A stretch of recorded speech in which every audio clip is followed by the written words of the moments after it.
I see a lot of interest in anime, but it can have a high barrier to entry. There's so much out there. It can be hard to tell what you're looking at or what's good.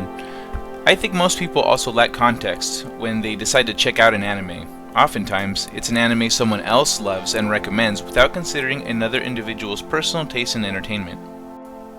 In Japan, the word anime is short for animation, so everything animated is anime to them, whereas in the West, anime is generally considered a Japanese style, despite the fact that Western animation has adopted a lot of anime style to accommodate more dynamic animation.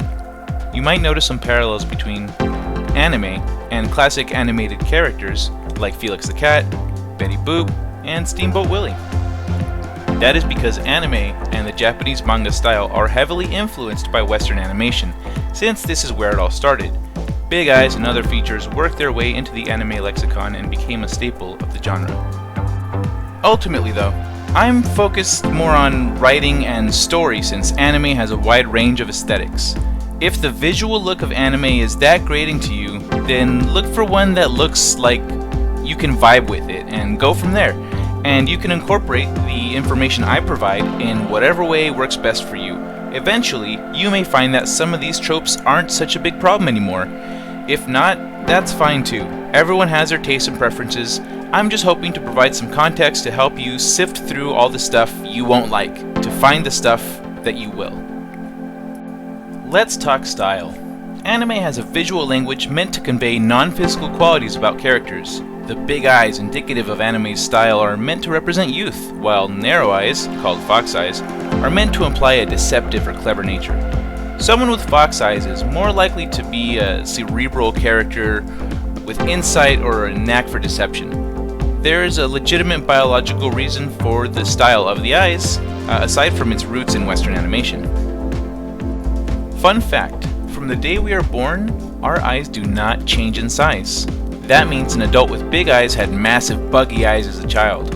Also, we have much larger heads relative to our bodies as babies than animals do, and that ratio changes drastically as we age. That means this stylistic anime feature properly represents youth and aging as a standard. Anime also has a wider range of style than it's generally given credit for. Compare Cowboy Bebop to Fooly Cooly, or Akira to Pokemon, or Sailor Moon to Soul Eater.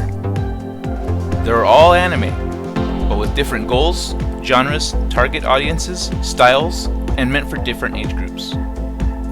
Additionally, some anime have a tendency to do really exaggerated, stylized sequences that turn off a lot of people who don't watch anime. These sequences are stylized and exaggerated because they're not part of the real world.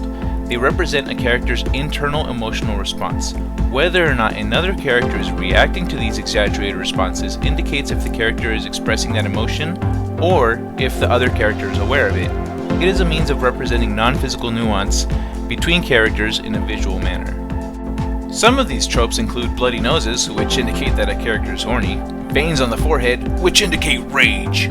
A drop of sweat on the character's forehead means they're embarrassed, frustrated, or someone thinks the jig is up and they've been caught doing something they shouldn't be doing. Face planting means a character is floored by the shocking news they just received. In a book, these things would be the words of the narrator, but visual stories generally lack such a voice to describe a character's internal world. I'll get more into that in the next video in this series. So, why should you watch anime? Well, why do you watch anything? That's why you should watch anime. Japan's movie and entertainment industry pretty much is anime, which is built on successful and popular stories or manga, Japanese comics.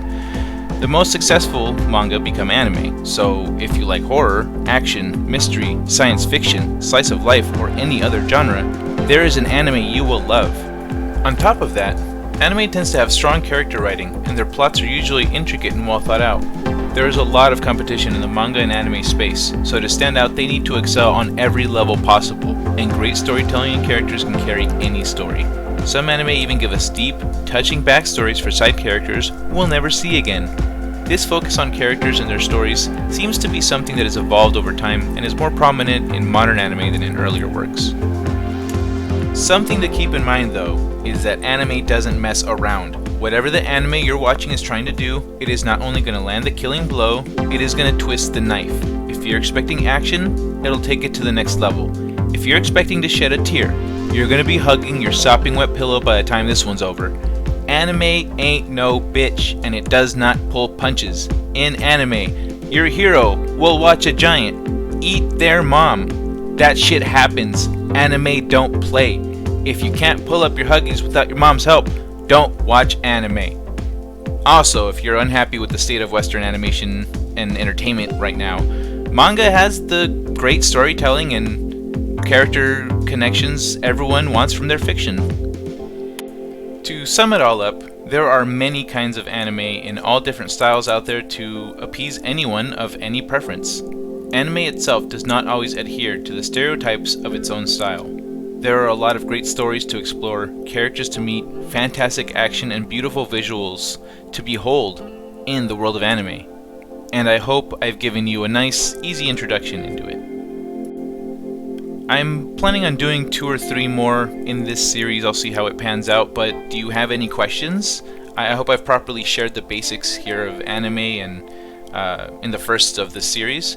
If you have any other questions about anime as a genre, please feel free to ask in the comments, and I will elaborate in the comments or in another video, so it's best to serve others with the same question. I hope I've put anime into perspective for newbies and given you all an idea of how to dive into the genre. I'm gonna get into more detail in the next video, but or hopefully I've torn down any barriers that have previously prevented you from diving into the myriad of stories it has to offer. If not, I'd love to know what's holding you back. I've watched a metric shit ton of anime, so I'll be making videos recommending anime as well as discussing storytelling and character writing, so stay tuned. There's a lot of great anime, gaming, and writing content coming soon to my channel. Thanks for watching, and I hope to see you again next week in part 2 of this series, where I'll be discussing what animes are great for beginners. And I hope you all have a great day.